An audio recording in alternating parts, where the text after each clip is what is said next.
Minister, you're here today to defend your government's 2026-2027 main estimates, which detail over $502 billion in spending. That's $15 billion higher than your 2025-2026 main estimates, and a stark contrast to the promise of savings that you, the Minister of Finance, and the Prime Minister pledged to Canadians. Your press release for the main estimates begins with these words: prudent fiscal management combines the efficient use of public funds with investments to support Canadians and drive economic growth.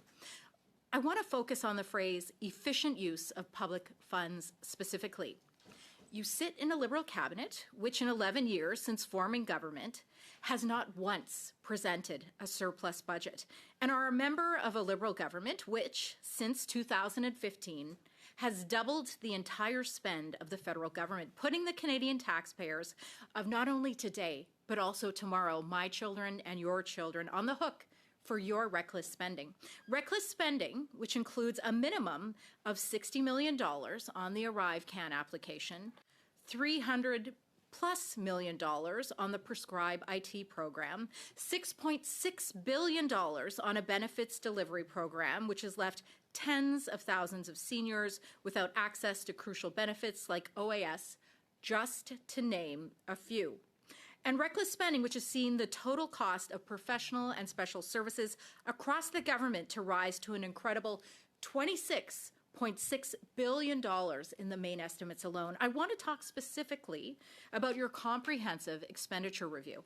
I've questioned you before on this plan and have noted how actions speak louder than words. This is still true today. Since announcing the CER, the government has tabled the 2025 budget, which saw $90 billion in net new spending announced.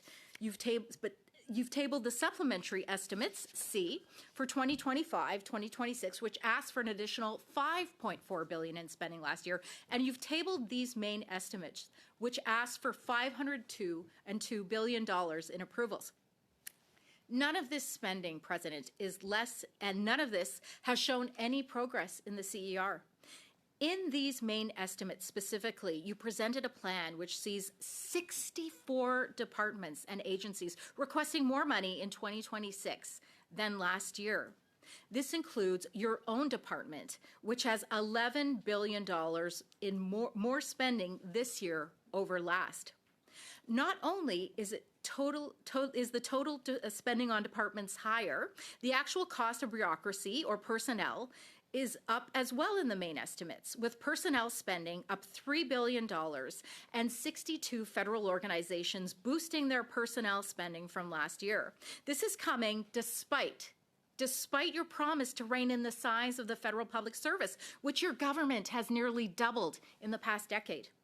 Then comes the spring economic update.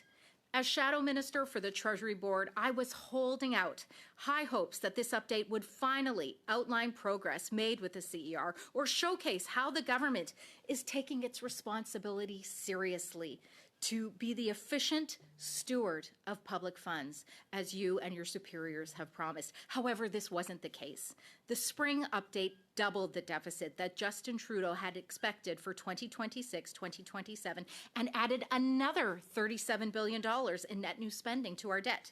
In fact, the words comprehensive expenditure review appeared just 4 times in the 167-page document, with one of these mentions being tied to consultant spending, something that even the Liberal-appointed parliamentary budget officer raised flags with yesterday in her reports on the spring economic update.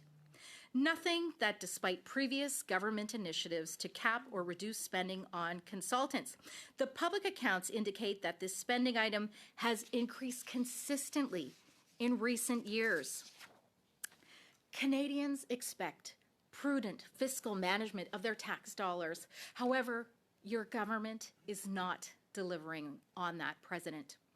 With the spring update, we learned that as a result of the past decade of Liberal spending, the cost to service the national debt will now be $59 billion, representing a cost of $3,400 for every Canadian family. Sorry, there's a point of order to respond. Mr. Danko, what's your point of order? The point here is to ask the minister questions. So Okay, is that's there not a point of order. Is there a question coming up? Okay, Mr. Danko, I asked at the very beginning that we hold our point of orders for actual procedural issues. I asked you respect that. Please continue. We have 50 seconds. Thank you very much, President. I would also be very worried and concerned as a member of the government if this was my government that was being held to this account. So I certainly understand the attempt to stop the information that I'm presenting, not only to the committee and to the President, which I know he's well aware of since he stays on top of his file, but also to Canadians. Minister, you and your government, in closing, have noted that the implementation of the CER is well underway. However, as I've outlined, you've brought forward billions in new spending to Parliament and have just tabled the economic update, which does not provide any details on actual savings in 2026 and 2027 by departments and agencies. When I last asked you questions, you said I was confused about your savings plan. Minister, I'm not confused about your plan because the plan does not clearly exist. Can you be honest with Canadians today and share your plan, please?